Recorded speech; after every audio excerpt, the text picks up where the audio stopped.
So how did I meet Justin? Okay, so this how it went, y'all. I was working at this store called American Eagle in the mall, and he came into the store to go shopping. I think he was going shopping for school supplies, school clothes for his senior year.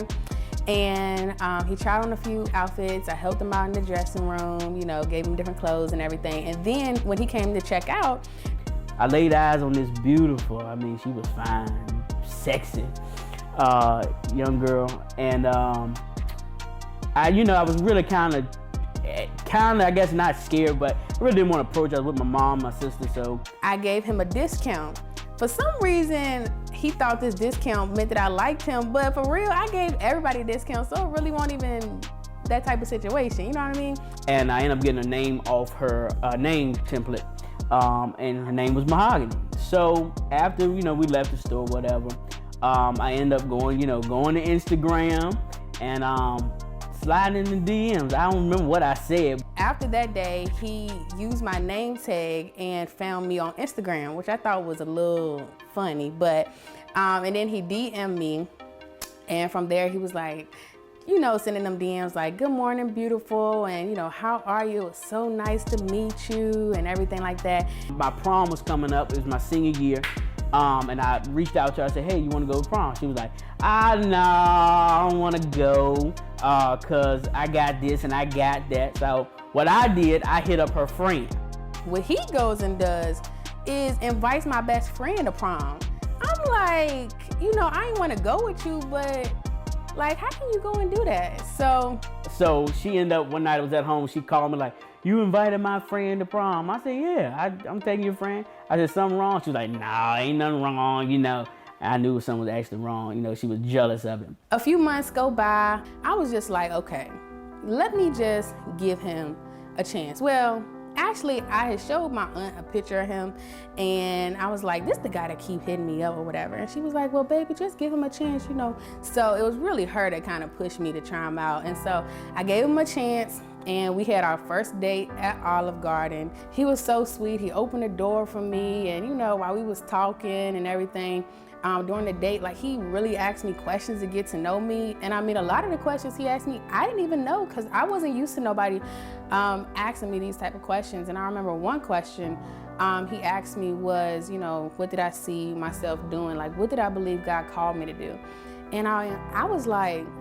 And when I sat down with her, she kind of explained to me, hey, I want to do this and I want to do that. And I didn't see that, for I saw much more. So after that date, we stayed talking. But he was like, I see you, impacting women and inspiring women and just encouraging them. And in my head, I'm like, if you knew the things that I've done and if you knew my background, you would not be saying that this is what you see in me. Because, I mean, I ain't really walked the dotted line, in the way that I should have to be giving somebody else advice. But he believed in me so, so much. And I think that was one thing that really drew me to him, because I'm like, nobody really believed in me the way that he did. And that second date, we had just an awesome time. Every time, I sat with her, I'd say the first date and the second date, I got to know her. When she came to the table, she brought her, no matter how broken she may was, or things that she was going through in her private life that I could see through her. She was always her. She was real. So that's what I like, because sometimes, a lot of people, you'll, date the representative and marry the reality. This story right here, if y'all bought my book, I'm Not the Girl I Used to Be, you know about this. This was the craziest part, that I knew maybe we might have a chance, After our second date, I went away to my car, and I get in my car, and he was like, said, you're my wife. I said those exact words. I don't know what made me say that. I've dated in the past. It was very weird to come out of my mouth, but I told her, you're my wife. I'm like, first of all, I barely even know you. How you talking about, do you know that I'm your wife? Like, I felt just, I don't know. It just felt so weird to me. But then after that, he was like, whatever you're about to do tonight, don't do. Mind you, before I left to go to this program from Harvard, I was thinking about going to see my ex. And so for him to really say that, I don't know, I just felt like, I don't know, God was sending a message through him to tell me, like, I really need to lead that way of life alone and possibly, explore something better and explore what he had brought to me.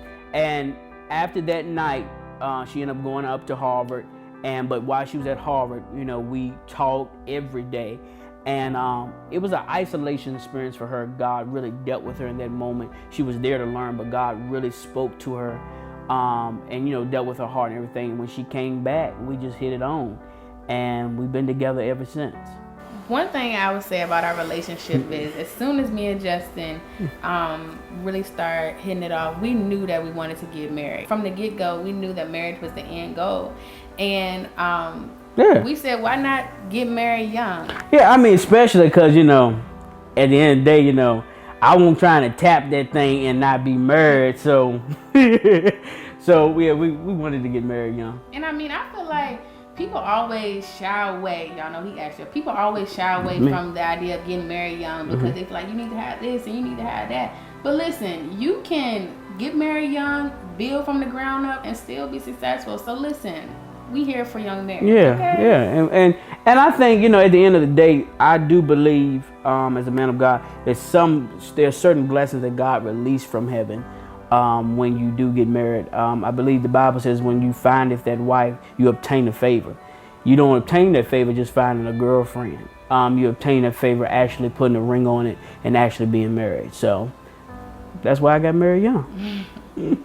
So I will say, when it came to me and Justin, we always thought about having kids later. Down the line. I like getting out. If I go somewhere, I like to get out the car and roll. I ain't got time for no kids. So it was really shocking to us when we found out that one, we weren't just pregnant, but two, pregnant with two kids. So I'll never forget when I found out that we were pregnant. The ultrasound tech told me. I was so shocked, but it was more so his experience. When I took him that ultrasound, his face was like, yeah, I was reading. I got the ultrasound and it said baby A and baby B, and then it had all these words on it, little different words. And I was baby A, baby B. I didn't know what they was talking about because there ain't but one baby I know here on this paper. And she was like, it's two. I said, oh my Lord. And at the time, I love kids. We had a child care center, but I didn't really want kids of my own yet. Yeah. I love my child care center, and I love keeping kids, and I love my God kids, but I could send them home back to their parents. Listen. Having your own is a whole nother story. So, but I will say we wouldn't have it any other way, right? No. But I'm so glad God has, we have created a family. We love Justin and Marcel. The world loves them. God is doing so much with them. But our goals as a family is just to really build generational wealth. And really do the things that God has called us to do. I know when I was single, I used to pray, God, put our whoever I marry, put our family on magazines, put our family on the forefront. And it's not because for us to get the glory or the fame, but for God to get the glory. Yeah. And God's already been answering, prayers like that. Kids were featured on Good Morning America. Yes. And we've been featured on different things. And it's not for our glory, but it's to show the world that God is still honoring and He's building families. Yeah. Our motto, our saying as a fan for the Jackson family is, what is it? About like when it comes to our business, like building generational wealth. Just building generational wealth and establishing legacy. So that's what we want to do. Stop building generational wealth, establishing God's way. Because that's what we want to do. We want to do it in God's way. We want to show people that, doing it God's way is nothing wrong with that. No. So, as we continue to do that, we're going to strive to do that. Yeah. I wanted to say something else, I forgot, but. I want to talk about how, just breaking generational curses. Yeah. Oh, yeah. Yeah, and I'll let you go into that. And, you can never do anything about the family you were born into, but you can do something about the one you create. I love my family to death, but there's a lot of things I don't, take into my family or take their ways, replicate. But so you can always change that and do and build the family God wants you to create. Yeah, and so just to piggyback off what he was saying, we're just all about creating a family that loves God and a family that is whole and stuff. I felt like so much of our childhood, we had to we had to heal from some of the traumas that we faced when we grew up. And we just have been so focused on just creating a home where our kids genuinely grow up not having to heal from things that they experienced, but grow up knowing that they were loved, knowing that they can achieve anything they put their mind to, and just knowing that we're here for them regardless. So after 18 some years, I guess 23 years though. Yeah, 23 years. Yeah. 23 some years. We had a church in Lynchburg, Virginia that we started. And we came to the conclusion that we could not stay there. I think the last sermon I preached in the pulpit, I would say one of the best sermons I preached in my life, was entitled "A Sermon I Can't Stay Here." And God really dealt with me for a long time about leaving our hometown, Lynchburg. Yeah. And I wanted to go to Richmond, Virginia. Yeah, that was where we were going at first. I wanted to go to Richmond, Virginia for the longest time. And God really dealt with me about this thing with Atlanta, because I felt that Atlanta was in some way populated or had everything there already, that we could not go, go there. So I was driving doing newspaper one morning, and I was actually driving, and God took me this different route. And I don't know why I went this way, but I knew I could get to the Walmart where I was trying to go. And I took this left turn, this shortcut, and God told me to look up at the sign. The street was called Atlanta. Because I told God for the longest, I said, you're going to have to show me some sign for me to go to Atlanta. Even though, we had some, our good friend, Jacqueline Carr was here, and we was coming to assist them.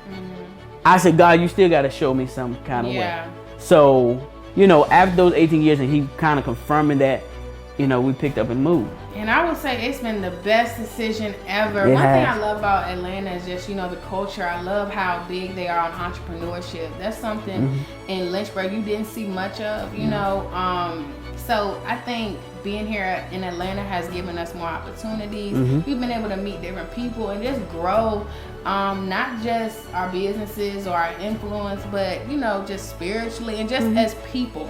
So I love being in Atlanta. Yeah, and I think it's a little hot, but I love it. I think too, like you said, the entrepreneurship has been amazing, and I think we established about 3 businesses already, getting them running. So it's being here has really even pulled a lot out of us and to learn about. Challenged us. It's just a couple. Yep. I've been playing hide and go seek with a heart that longs to be in the arms of another. What's going on, you guys? Listen, you got to hear how we met, our love story, our family goals, and why we moved to Atlanta, Georgia. But I'm here to tell you, we have a special announcement. We're expecting twins again.